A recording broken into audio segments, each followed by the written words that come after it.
to whatever destination you want to get to. What are we talking about today? Just hold on.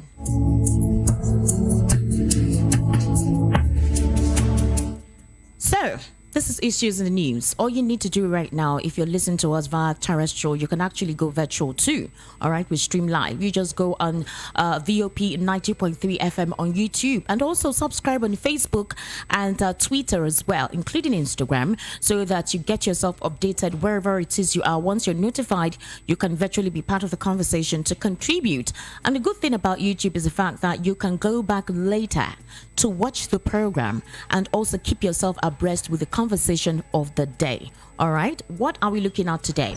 So last night there was a brief interview with Reverend Matthew Kukah, and he's an archdiocese and he has always been involved in politics. Normally people will say religious leaders should dissociate themselves with political trends, but hey, the church constitutes the polity.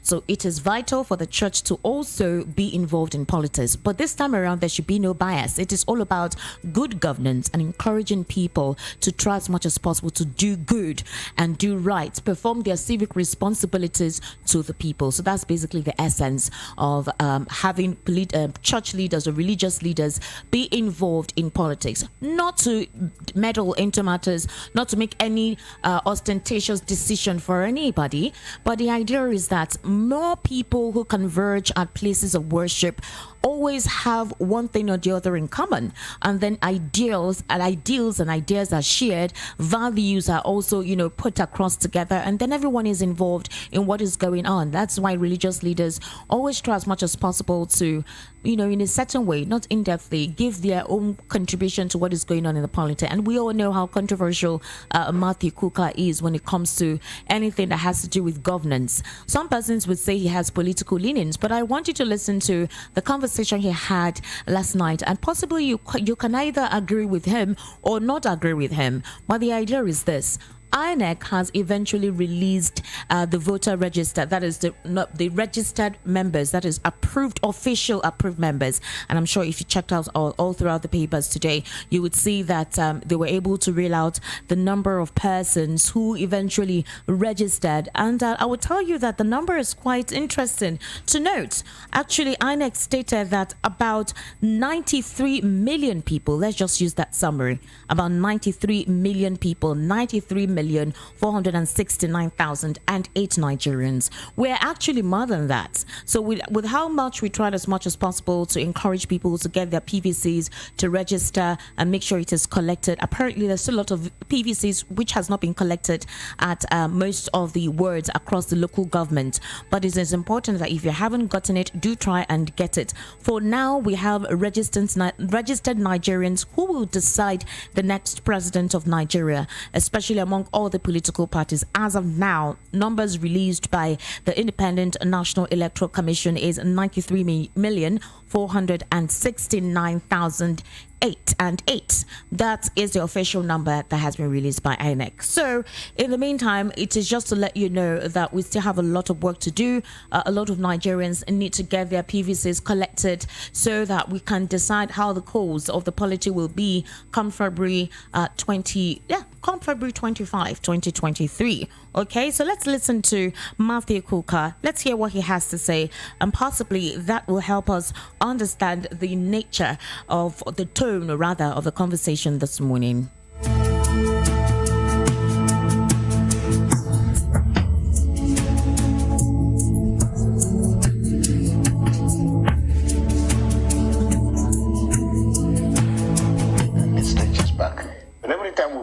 As a delegation, there's always been a little bit of something extra. I think that perhaps among my colleagues and a lot of other Nigerians, very few people know that President Buhari and I go back many, many, many years. I remember the first time we went to see him, I was sitting at the extreme end, and he shook everybody. When he came to me, he said in particular, this is my bishop, and you could see the smile on his face. I see him with the members of the peace committee. We finished taking the photograph, and I looked at him and I said, Mr. President, are we not going to shake hands?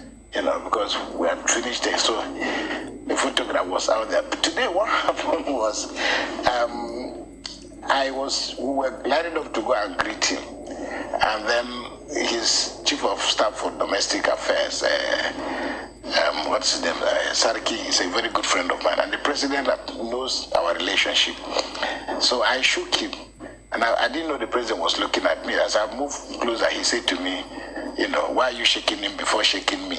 That's why he pointed, burst into laughter. And then subsequently, when I finally shook his hand, he said to me, this is my most, I forgot whether he's a most vocal critic. There's a job to do. He's got a job to do. And I think actually he also quite understands the contributions of the Catholic Church. And he knows that a lot of the things we are saying, they're not born out of animosity. And I've tried in my criticisms not to be personal. And like I said to people, look, whoever becomes president tomorrow will still be here by the grace of God. And I'm not going to stop criticizing you because I think we don't do it just for the sake of it. It's that we have an obligation. I think some of us have a bit of an idea about what we could do differently. So there's a sense in which what we're saying is also a source of encouragement. But perhaps let's not take away from the substance of our discussion with the president. You write an examination. The examiner scores you differently. You're convinced you've done your best. Maybe your best is not good enough. I can't take away from the president his conviction that he's got a job to do, and he believes that he's doing the best that he can. And by the way, there's nothing I'm saying that is not being said even louder. There are, of course, the president's critics who prefer that it is better to keep quiet for all kinds of conveniences. But there's nothing I'm saying that I've never manufactured facts in terms of the things that we're talking about. But to answer your question directly, the first thing is that the bishops went, and I think maybe when the media presents the clip of what the president of our conference said in the speech that he read, which has not come on the news. But what we essentially wanted to do was to see the president, to encourage him, especially when particularly struck by his commitment to delivering free, fair, and credible elections to Nigeria and to Nigerians. And in his speech to the bishops today, one of the things he said, and I've had him say this repeatedly, I tried to be president 3 times, I didn't succeed. This is what the Supreme Court did to me, and so on and so forth. And guess what? In 2003, when the president went to the Supreme Court, one of the documents he had as part of building up of his case was a report by the Catholic Bishops' Conference Justice and Peace Commission that we had monitored the elections. And he fell back on that report to justify the fact that the claims he was making had moral content. So we've remained quite consistent in that regard. And what we did was we've just published a new statement, which is going to come out very soon. If the statement is ready, that's what we took to the president, among other things, and to say, look, we are committed to supporting this process and to ensure that Nigeria is able to cross this threshold, for us to move forward. As to my position about what he had to say, look, the president has got only 4 months to go. The best we can do is probably just keep pushing until these 4 months are over, and then we'll see what the system will deliver to us. And I think this is why these elections are so critical and so crucial to every Nigerian. Job. Look, I always tell people, frankly, I don't worry about criticisms because I consider myself an academician, and to that extent, intellectuals thrive in debate, discussions, and process. So I never take offense that somebody does not agree with me. Femi's got a job to do. He's actually a pastor. He's got a job to do. On a good day, we probably should be, but he's got a job to do. He's being paid for his job. I've got my own job to do. I'm not being paid for his job for my job. But he knows that there's nothing personal about what I have to say. I've read a lot of their criticisms, but they don't bother me because some of the criticisms tend to move away from the things I have said. I read his statement. I didn't think there was any reason for me to respond to what he had to say. And I remember the last time I was at the villa, Femi says to me, rather jokingly, Bishop, you're always criticizing our government. So you have come here, and I say, well, I was criticizing government before you came, and I'll be criticizing government well after you're gone. So, as I said, he's got a job to do. I hope that very soon we will all somehow meet down the line and continue with our process of building our nation. For me, it's always nothing personal. Views about this government and my criticisms have not shifted a bit. I mean, I'm quite consistent with the fact that I don't think we've managed our sharing effectively. The president is within his call to say that this is how well he has done. But I know that I speak for millions and millions of Nigerians who believe that we are anywhere close to where we ought to have been. I think that the president, in the silence of his own room, would probably look back and say he knows he could have done better. But that throws up a range of other things as to the level of preparedness of those who want to govern Nigeria. Because one of the things the president kept saying to excuse himself is that we didn't know it was so bad.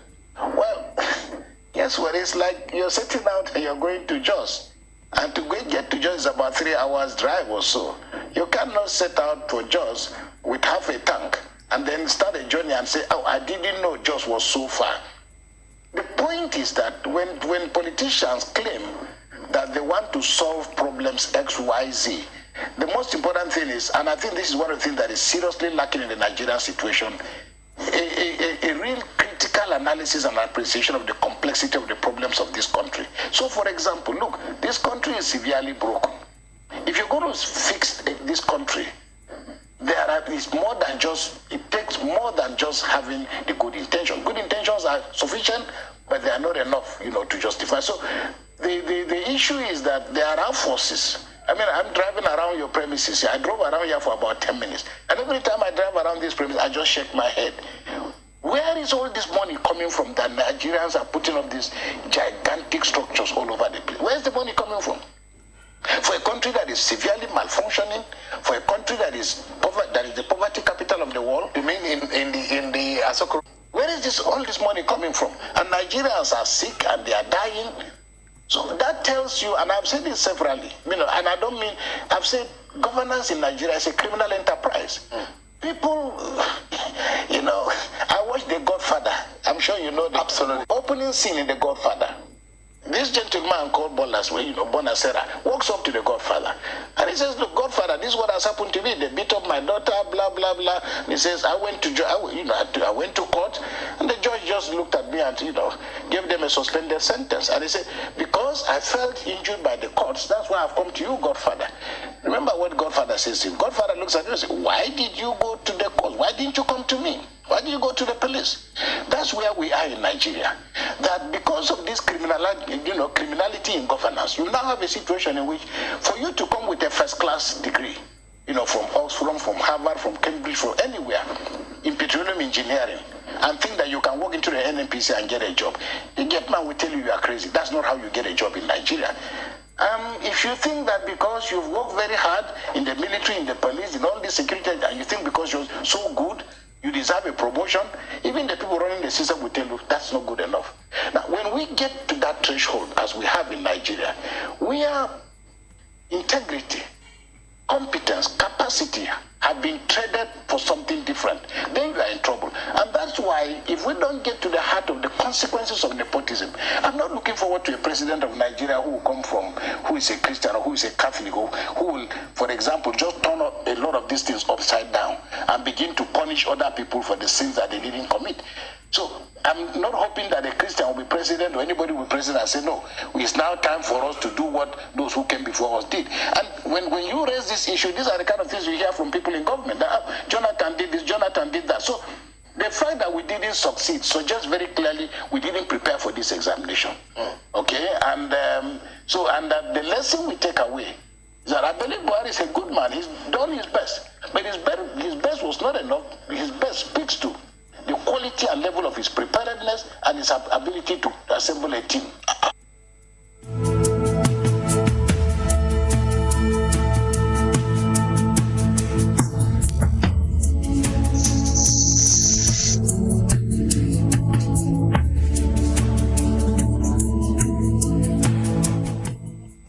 All right, so you had Bishop Matthew Kukah right there describing this current administration and expressing his dissatisfaction with how things have gone despite his cordial relationship with the presidency. He says that he tries to always say things as they are. The areas where they have failed, he highlights it. The areas where they have done well, he will stipulate it. Could they have done better is basically what he was saying. And he reiterated that Nigerians should this is not a time for them to be undecided about the candidates to vote for in the upcoming general elections, considering the abundance of problems facing the country at present. He said, why would anybody be undecided about hunger? Why would anybody be undecided about insecurity? Why would anybody be undecided over the fact that they don't seem to know where the next meal is going to come from? Why would anybody be undecided over the fact that there are no jobs? Why would anybody be undecided about that? So there needs to be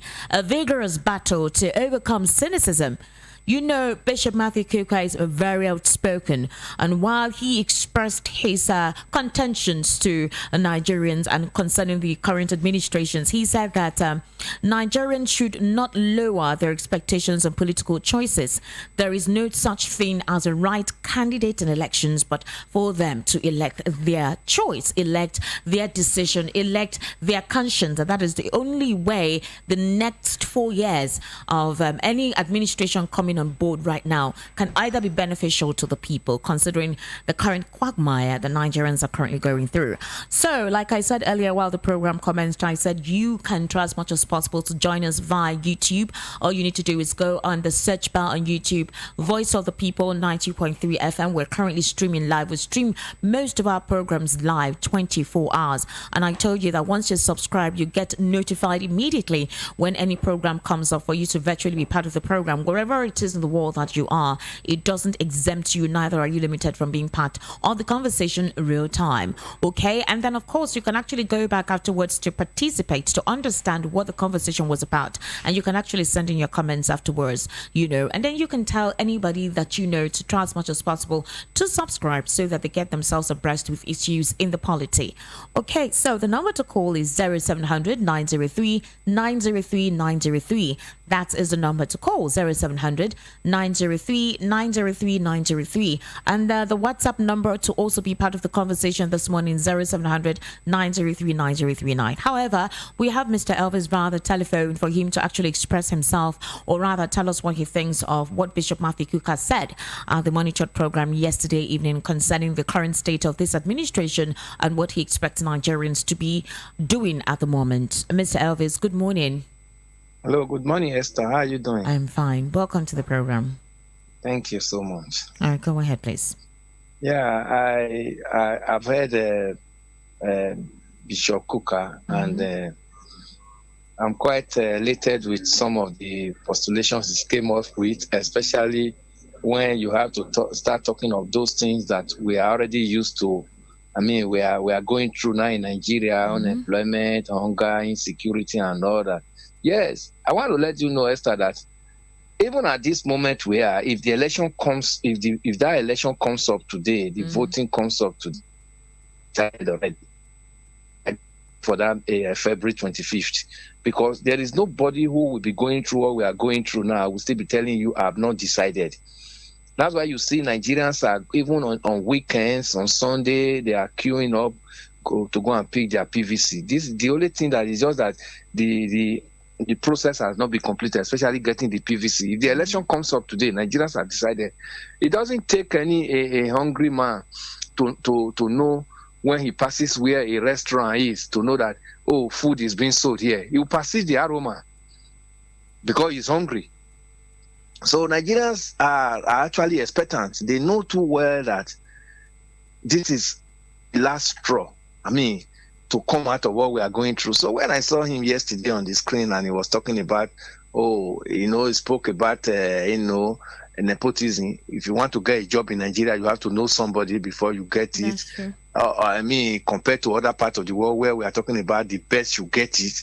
So all these are some of the things we are talking about that the incoming government should be able to, take off from Nigerians. Let the best be there, and let Nigerians who know how to solve this present situation we are going through, let them be part of that government to fix Nigeria.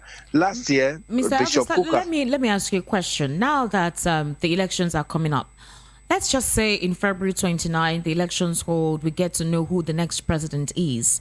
Do you think it's going to be a miracle in the next 6 months? Because there's so much expectations of Nigerians on who is coming on board and what the person needs to do immediately. Is it possible that Nigerians should still expect more of those challenges, even when whoever it is that is their choice comes on board, come May 29? Esther, is not going to be a miracle. Let Nigerians not believe that as soon as the president comes in May 29, that before the end of this year, miracle. That expected miracle will suddenly come. No. But do you know what is going to happen? When Nigeria sees that the new government is taking the line, toiling the heart of Nigerians, the Nigerians will know that the new government knows what to do. For instance, if the new government comes in and in 6 months he has not formed his cabinet, he has failed Nigerians. Do you understand? If the new government comes in, within 3 weeks, the cabinet is already getting in place. Even after the election, February 25th, before the swearing in of May 29, a serious government would have been able to know those people that are going to form part of his cabinet. Do you understand what I'm saying? You have almost about 3 months. You have the whole of March, April. Then before you talk of almost May ending. So as soon as the new government is sworn in May 29th, before the end of June, a cabinet is taking shape. I want to tell you, he has already started winning the heart of Nigerians. Right. Because he wants to quickly hit the ground running. Not a situation where you are sworn in May, then in November we are still talking about cabinet. It will be a failure. But also, it's not going to be an Eldorado. It's not going to be an immediate thing, because even the incoming government now, like we have discussed in this our program, that subsidy is going to payment of subsidy. The budget only captures it to end of June this year. So the new government that is coming in has to quickly think of what to do after that June, where subsidy will no longer be informed to pay. What is going to do as from July for Nigerians to be able to have petroleum products in their cars and in their home, and be able to afford the World Bank already projects a slower growth in the economy. Yeah, they are projecting 2.9%. Yeah, 2.9. That's a slower growth. So part of those projections is as a result of what this budget, that 2023 budget, is not capturing some of these things. Is it going to come up with a supplementary budget that is okay, let me extend it to December, while we now begin to talk of 2024, we are going to remove it, or we are going to remove it from day one? If it's removing from day one, how is it going to cushion the effect for Nigerians? I believe that the new government that is coming in, as soon as it's pronounced, president-elect, as from maybe 29th of February or 30th or 1st of March, he has to begin to think of what he's going to do, because I see a double-edged sword there, like a drone war. Labour will kick against removal of subsidy because of just ordinary 30,000 naira stipend that is minimum wage.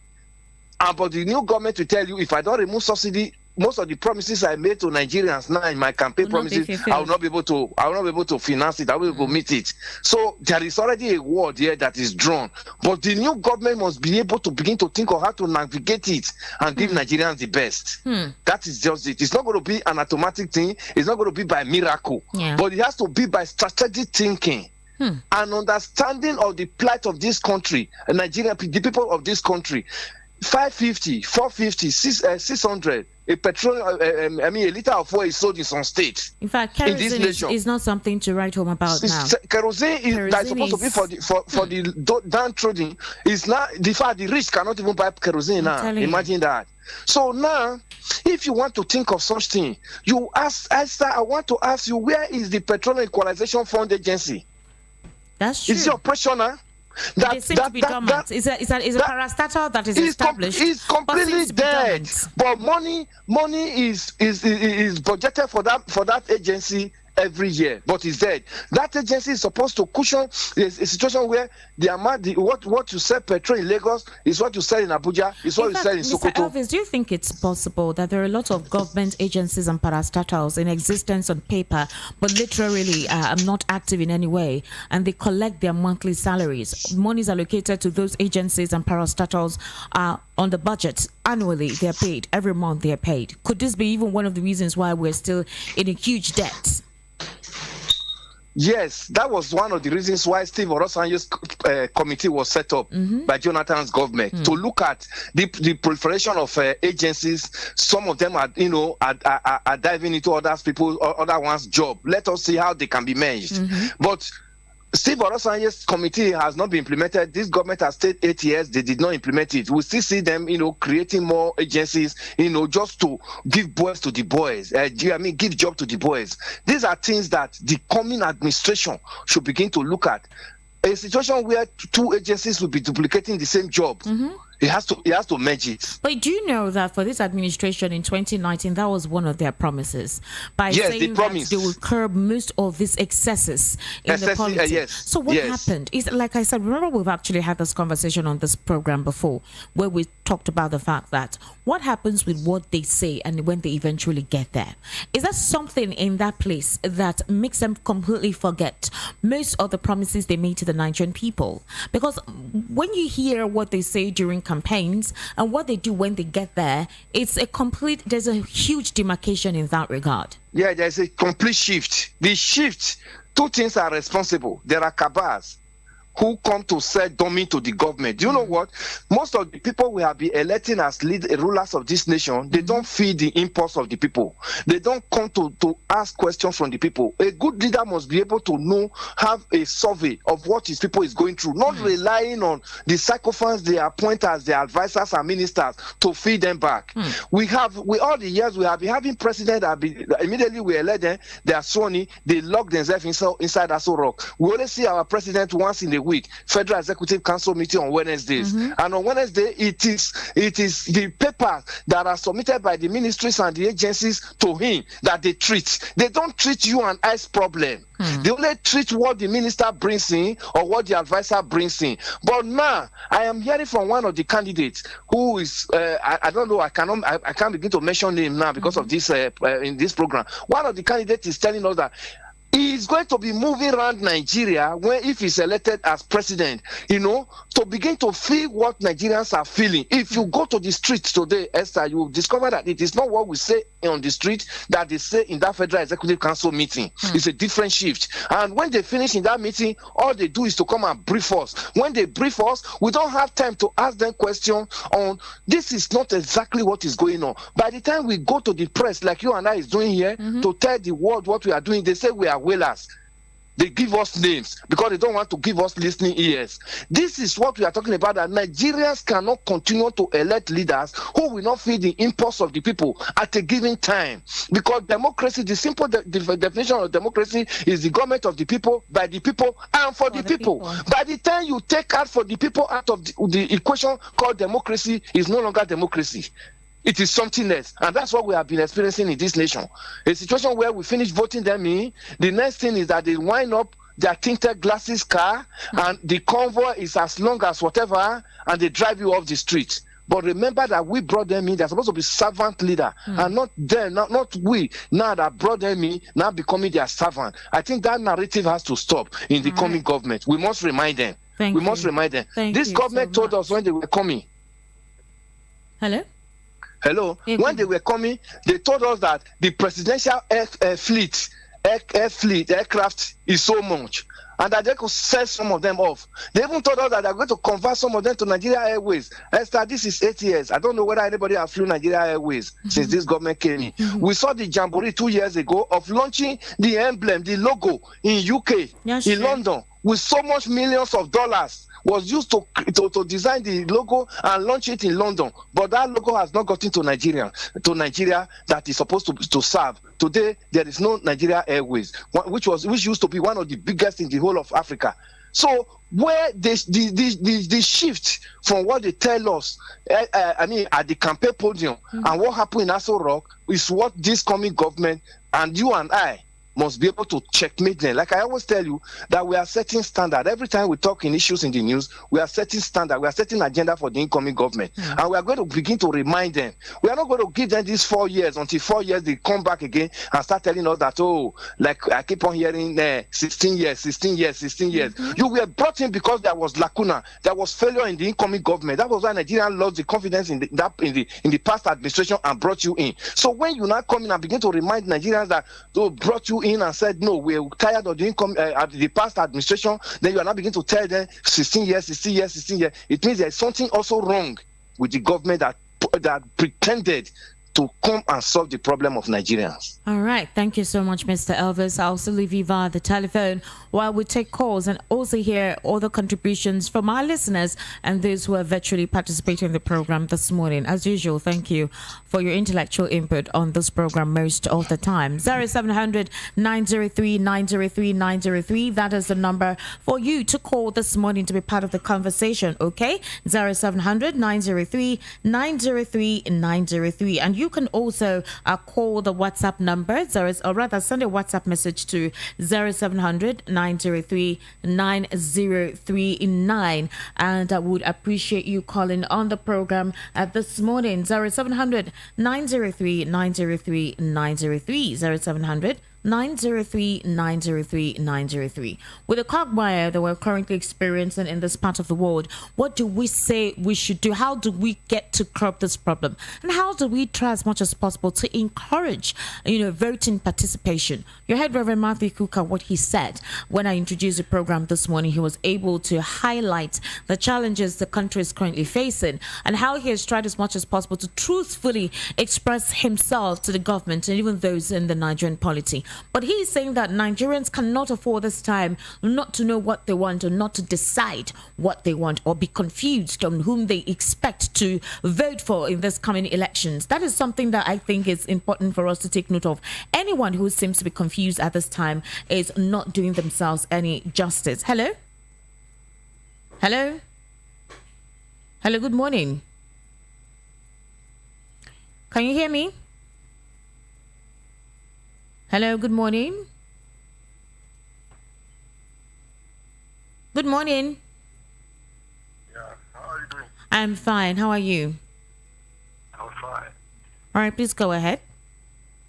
I just want to say that this time around, if we need the opportunity to pick the right person, the reason why the people are saying, Japa, everybody from Lagos is like to go, go to Kutulu or go to many places. So you know what I'm saying? I'm saying that let us get it right this time around, else we will be in trouble. Thank you. Have a nice day. Thank you. Thank you very much. 0700 903 903 903. That is the number to call. And you can also send us a WhatsApp message on 0700 903 9039.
Hello, good morning.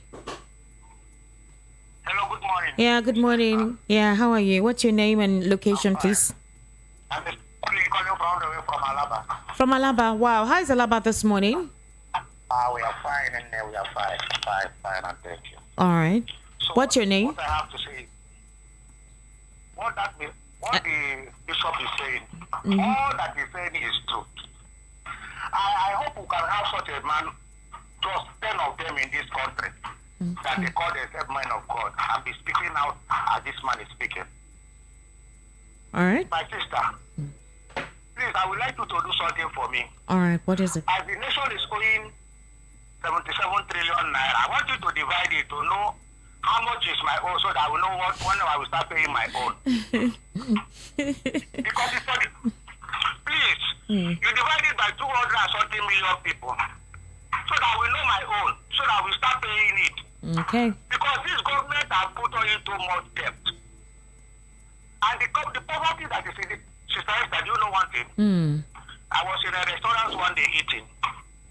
So these children from primary school, they have clothes. Do you know what they want to come to inside the restaurant? They come and be packing the beans and the rice people have fed and took and eating. I wept that day. I cried. Tear comes out from my eye. Then I have to call them back. I said, oh, I should give them a food of 1,000 naira, all of them. You can see the rate of poverty. That they will children from primary school, government school, will come out and be packing beans and rice people have fed and throw away. They are saying that we are 130 something million people. It's more than that, my sister. It's almost 200 million people. The rest is that is the people that is not poor in this country. I don't know whether it's 1 million people. The country is and we are dying. And the whole promise this man promised us that we will do. There's nothing in it. Is it the light? Is it the economy? Is it corruption? Is it security? Before he took over from Jonathan, we know how many people they killed. But this one, they have killed more than. Look at, they are now attacking our trains.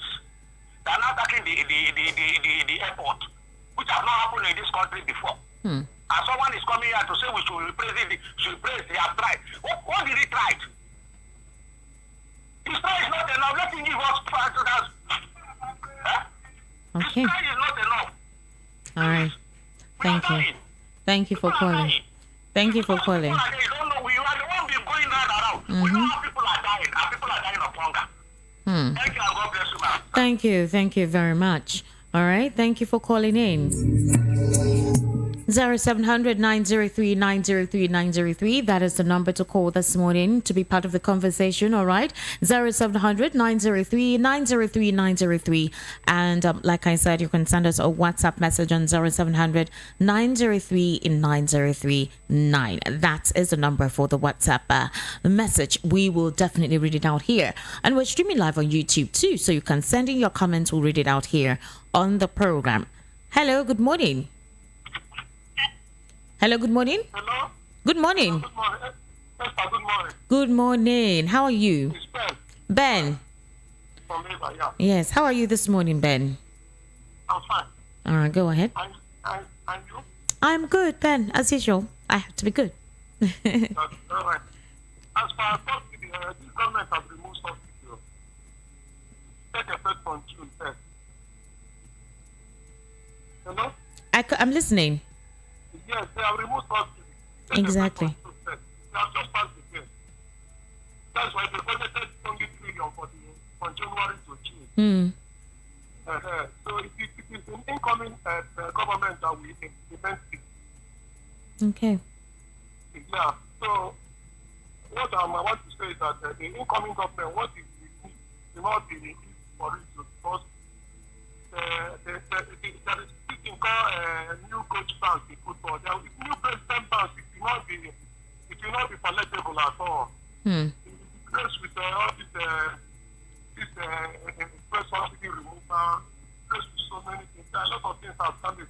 But if we put things together, instead of it will be easy. Okay. People will see that the government is moving in the right direction. For instance, the cost of running government is too much. All these excess mortgage that Larry carried to cut it down, like all these junior ministers things, all these agencies. Ministries are too much. They are not doing anything.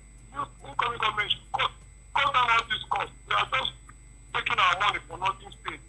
Like they make budget for them, all these agencies, permanent secretaries, director generals.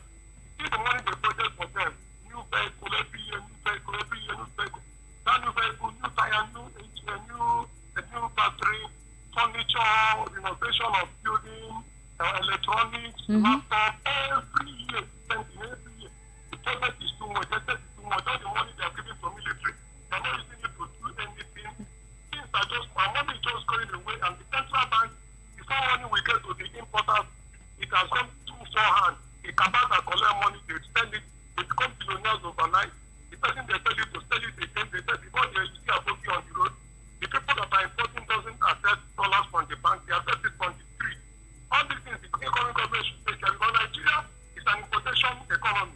dollar economy.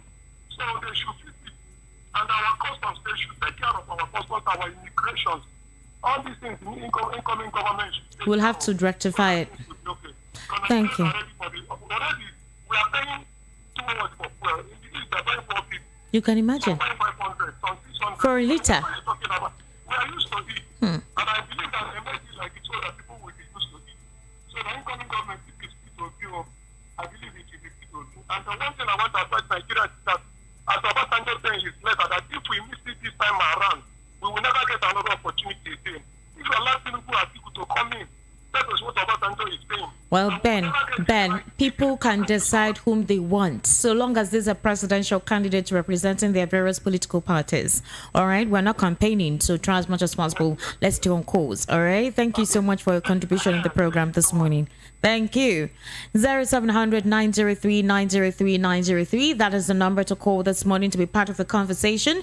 0700 903 903 903. And you can also send a WhatsApp message on 0700 903 9039. While you send your comment on YouTube, we'll get to read it out here. Also follow our social media handles at VOP 903 FM on Facebook and on Twitter and Instagram. And recall that when you come in to contribute on the program, let's try as much as possible to stay on course on the conversation we're having. This is not an avenue to campaign for your desired political candidate. Hello, good morning. Yeah, good morning. This is Shola from Kurudu. Shola, is this your first time of calling on this program? No. All right. I've been calling. All right, go ahead, Shola. So, as I did not call that advising that if you to get it right, in this fact, to be somehow, because I'm a security operative. Okay. So, a few days back, I was just coming from work, and all these staffs that were shooting a vehicle ahead of me. The guy maybe just bought his car. They tried to force him, trying to, as I came down, I pursued them out. Imagine that saying, everything will soon be over. When their Baba enter now, they will not be. Hello? Oh, we lost that connection. Please do call back. I would like to hear the end of that conversation. 0700 903 903 903. That is the number to call. You can also send us a WhatsApp message on 0700 903 9039. Okay. Hello, good morning. How are you? Kindly turn off the audio of your radio, please. It's very important. The feedback is quite distorted. Completely turn off the audio. Hello? Yes. Good morning. Yeah, good morning. I'm Frank Onyebuchi, calling from Surulere. Frank Onyebuchi. Yeah. How is Surulere this morning? Fine, retired. All right, go ahead, please. Okay. They say that excuses are choose for the incompetent, and it's only the incompetent that use it. Okay. So we have heard a lot of excuses from this present government, or the past government, and all of that. But I've forgotten the reason why we voted them for the first time. It's for them to be able to correct these errors. All right. And to this present day, they are still complaining. You know, unlike even the year today, I listened to one of their presidential flag bearer. He was still complaining about the past leader down to OBJ and Atiku themselves. So it's a pity that Nigerians, even till this time around, I was even amazed when I saw the crowd at Enugu State. Yesterday. I was like, I was watching it live. Exactly. What is happening? That's why I say you can never tell how these elections will go. You'll be so surprised. Yeah, exactly. So that is one of the reasons why I see this as this election is a very complicated one that nobody can actually predict. Neither will even say because this person is this. Nigeria may try their own. But I want to say it categorically that there are people in this country who decide the fate of this country. And they are the past leaders of this very country. They're the one that will sit down and say, oh, this is you, that will go this. So I just pray that let the vote count. They should allow Nigerians to exercise their right. They should allow Nigeria to vote for whosoever they deemed it fit to be able to at least classify this person that this person is good. He can be able to do things that Nigeria expecting. Okay. So that is actually what I'm thinking. Now they should allow us to do the needful. They should allow Nigeria to vote whoever that they think that this person is the right person that fit the position, even if it's necessary. You should allow this presidential campaign to come out, let them go up on examination. I don't think there's any office you can assume in this country without going for even an interview. But in this country, somebody will just come out and say all manner of things. At the end of the day, you become president. You do not even know what to do. You cannot even read memo and all of that. So these are the problems where we find ourselves. Where we have professors, lecturers, and all of that, who have the capacity, who have the brain, who can think, who are very factual in all of that, that can take this country to beyond our expectations. Until this moment, we have not been able to get it right. All right. Please, I am Thank actually you. pleading Nigeria. Let them do the need for this time around. If they All should right. allow us to vote, let us vote and pick the right person that we think that is good for that position. All Thank right. you.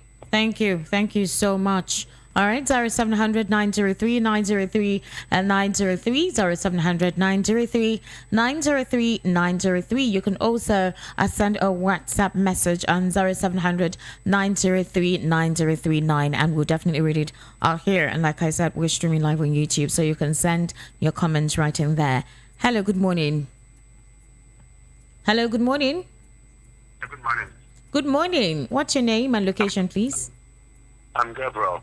Gabriel, is this your first time of calling on this program? You said? Is this your first time of calling in on this program? Yes, my first time. Yes, my first time. All right, welcome to the program, Gabriel. Where are you calling us from? From Wadokin. All right, Gabriel, go ahead, please. Well, I think we are not yet ready to solve the problem. Okay. Because when you look at what is going on now, everything is still based on sentiment. It's from my side, it's from my tribe. Regardless of whatever it is, I will vote for him. It's from my side. Based on religion, it's from the same religion with me. I think the major thing is the major problem also is illiteracy. Because the bulk of the people that will cast these votes are not literate. Okay. So Nigerians, we are not ready yet. Until when we are ready, we'll continue to suffer. If we were to tell ourselves the truth, PDP and APC are not supposed to even come around at all. But then, are you sure?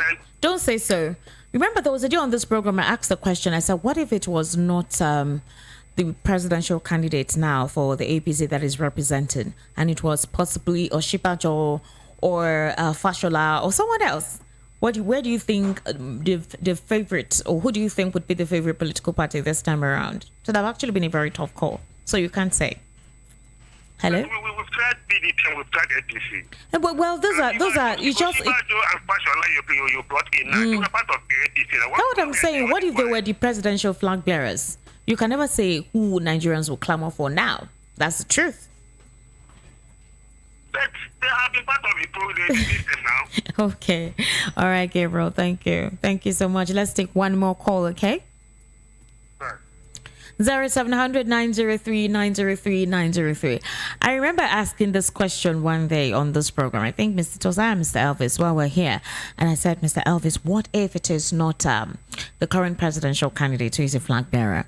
What if it was either Oshibajo or Fashola, someone whom, did not have any kind of history so much? So would Nigerians vote for personality or rather vote for the party? I remember asking that question.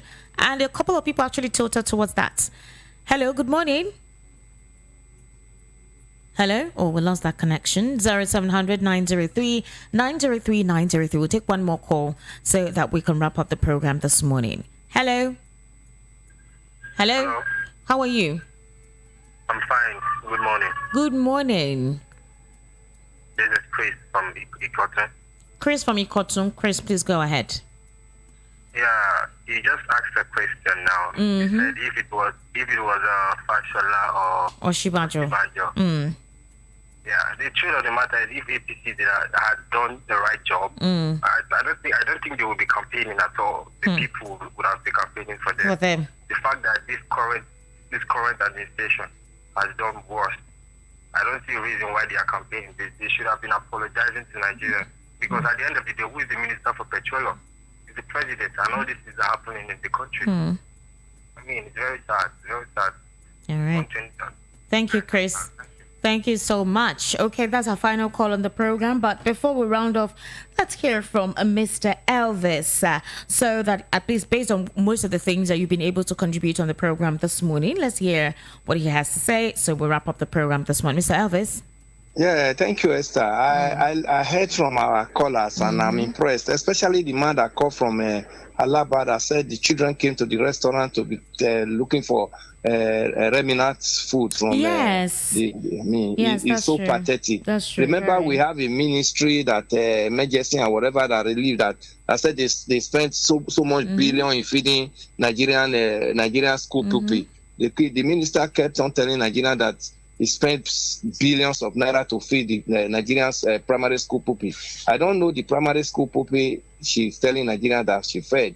Somebody just gave a testimony on that this morning. These are the things I'm telling you that most of our rulers they don't have the feedback from the people directly. They only get feedback from the people they appointed, who now find a way to tell them lies, so that lie begin to fester their ego that they are doing the job they are given to do. Meanwhile, the Nigerians that are supposed to give credit remark about them they don't even hear from us. So they just go back there and feed the president with what he wants to hear. So that's the kind of president we say we don't want as from 2023 when we have our new general election by God's grace. Thank you, Esther. Thank you, Mr. Elvis, as usual. So we do know that Mr. Elvis has always been part of this conversation most of the time, and he tries to give us his in-depth intellectual perspective on the topic of conversation.